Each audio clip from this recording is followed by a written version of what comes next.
السلام علیکم ورحمت الله وبرکاته. ذبیح الله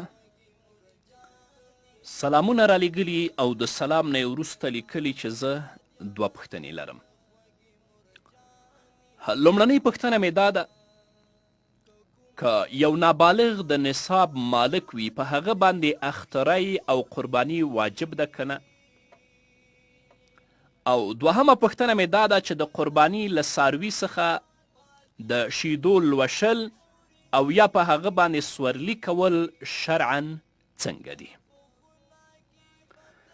د لومړنۍ پوښتنې په ځواب کې دې باید ووایم فقها لیکي که چیرته یو نابالغ صاحب د نصاب وي نو شرعا په هغه باندې اختری او قرباني لازم ده او قرباني به د هغه له خپل مال څخه کیږي.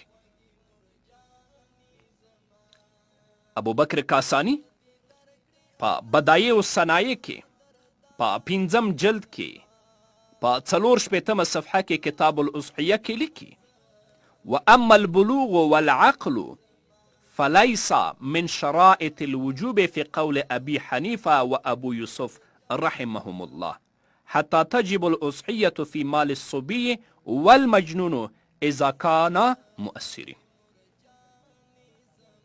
ابو بکر کاسانی لیکي چې بلوغ او عقل دا د شرایطو د وجوب نه په قول د امام ابو حنیفه او د امام ابو یوسف رحمه الله کې نه دي.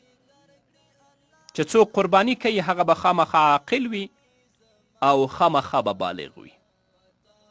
حتی که چیرته یو لیونی یا یو ماشوم د نصاب مالک وي غنیان وي په هغو باندې اختری او قرباني لازم ده. او همدغه مسئله علامه ابن عابدین الشامی رحمه الله په رد المحتار کې په 6م جلد کې په 314 صفحه کې په کتاب الاضحیه کې هم په تفصیل سره څیړلې ده.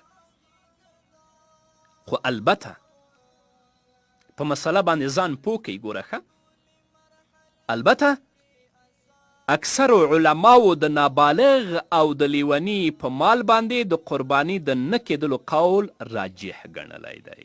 یعنی که یو نابالغ د نصاب مالکم وي راجح قول دا دی چې په هغه باندې اختری نه دی لازم. که یو لیونی د نصاب مالکم وي نو اکثر علماو دا غوره او راجح ګڼلی ده چې په ده باندې اختری او قرباني نشته.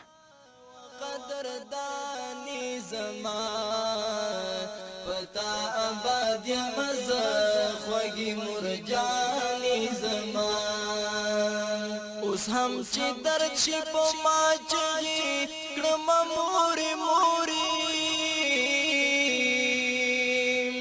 اوس چې هم درد شي په ما چغي کړم موري موري خدای اشترا کمی شي په مخ کې روا